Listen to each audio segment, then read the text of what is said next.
Hi, let's learn how to download Twitter videos on our phone gallery. Whether you're using your phone, tablets, or computer, it's all the same process, so make sure to follow and let's get started. First is to make sure that you have your Twitter application downloaded on your account and has been updated. So let's tap our Twitter and open it.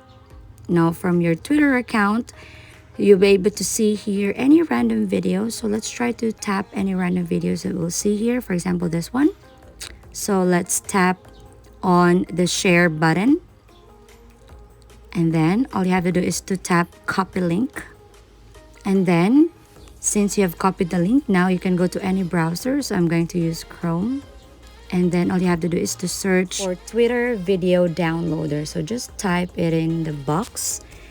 And then once you see this first option, SSS Twitter, that's the app that we're going to use. And then paste here the link that you have copied and click download. So in here you have the option to choose a resolution of your choice. Once you tap on it, it will start downloading and it will be saved on your gallery. So that's the process. If you find this helpful, don't forget to give it a like and subscribe for more updates.